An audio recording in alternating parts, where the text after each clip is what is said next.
para o start, para o empreender, vale muito faça todo sentido. Claro. Mas num segundo momento, para perpetuar, precisa trazer governança, métodos, processos. Esse gancho que você está dando, Marcelo, é muito importante, porque justamente é onde nós, conselheiros, entramos. Né? Para suportar aquela pessoa, para ajudar, para orientar aquele empreendedor naquele negócio dele, para que aquilo tenha uma perenidade, tenha uma longevidade, tenha um mínimo de estrutura, é que os conselheiros, né, têm a sua atuação maior. Sim. E eu diria até uma missão. Isso não se resume simplesmente a uma atuação. Se resume, extrapola para o nível da missão. Né?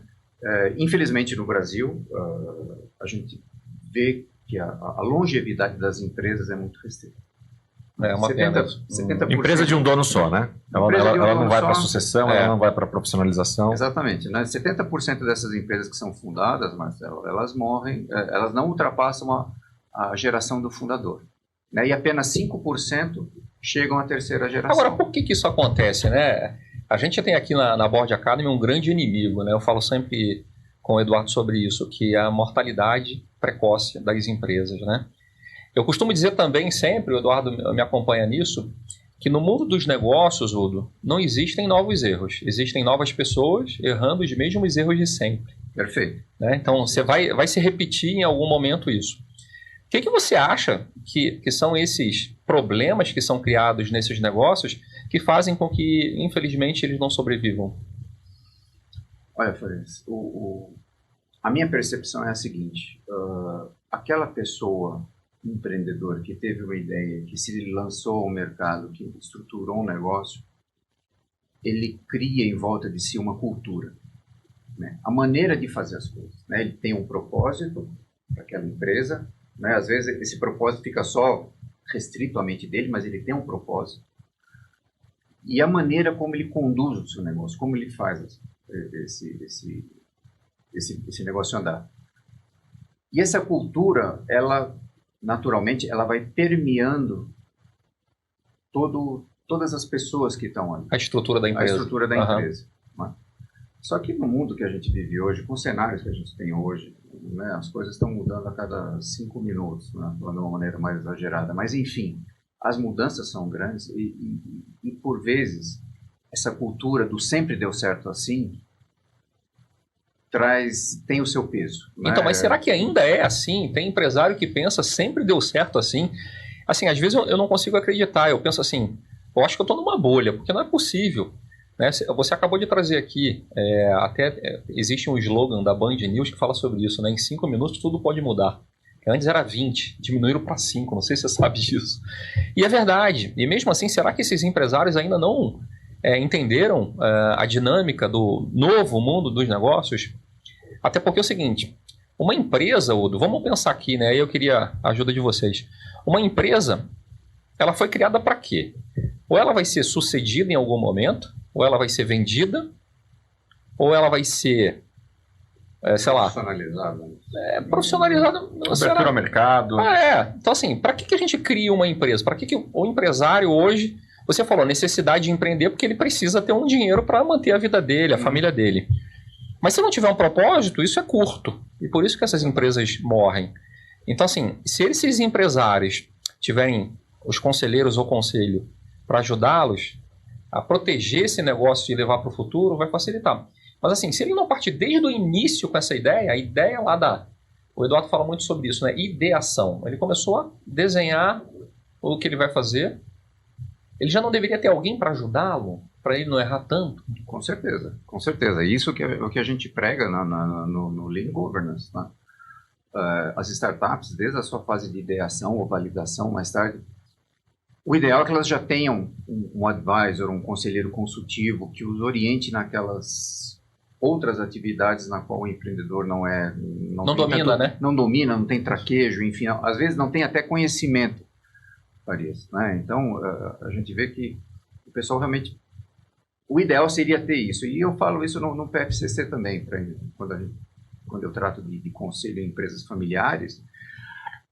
O ideal é que já se comece com um conselho consultivo, e de preferência, se a gente conseguir ter a oportunidade já começar isso com o fundador da empresa, é melhor. Por quê? Porque existe todo um aspecto psicológico que às vezes não é devidamente tratado e abordado, que é justamente o ego daquele fundador. Não, isso é o mais difícil, né? Mas procura se colocar no lugar daquele empreendedor, né? Aquela pessoa que se sacrificou, às vezes sacrificou a família, né? A esposa, o cônjuge, enfim, também tem a sua dose de participação no empreendimento, né? Tiveram privações e de repente chega alguém de fora e começa a querer dar conselhos, né? E aí a questão da cultura que é muito forte. Então isso demanda, é um processo, né, que dependendo da personalidade da pessoa vai levar mais ou menos tempo, mas que se ele realmente tem um propósito muito claro e que ele intenciona realmente que aquele negócio tenha uma perenidade, então naturalmente ele precisa lançar mão. O ideal é que ele lance mão de conselhos, nem que seja um conselho consultivo no início, né, depois, como o Marcelo falou, se ele resolver fazer a abertura do capital para desenvolver cada vez mais o negócio, que se estruture adequadamente o conselho de administração. Mas, enfim, eu acho que a grande vantagem que um conselho consultivo pode trazer é justamente a isenção que ele tem dos vínculos familiares. Sim. Os vínculos familiares, né, eu estava até lendo um artigo de um colega da Alemanha a esse respeito, que os aspectos psicológicos têm um grande poder sobre as decisões que são tomadas. E nas empresas familiares isso é mais forte ainda. Mais grave, Por quê? né? Porque você está lidando, né? Às vezes você está na mesa, você está conversando não só com seus familiares, mas também com seus sócios. Isso. Né? E a coisa, com o passar do tempo, a coisa tende a se estender, por quê? Porque esses sócios, eles casam, né? São maridos, são esposas, e começam a ter outras influências, outras Enquanto tem os opiniões. sócios, tudo bem. O problema é que quando começa a adentrar cônjuges, filhos, sobrinhos, aí isso começa a né? complicar. Então, essa questão, Marcelo, ela é extremamente relevante e às vezes ela é relegada por um segundo plano. Enquanto o fundador está lá, ele ainda está, né, com a batuta na mão e dizendo o que tem que ser feito, essas questões, elas são, vamos dizer assim, postergadas, né? Às vezes tem uma discussão... O empresário, ele acha que é eterno. Aí é que...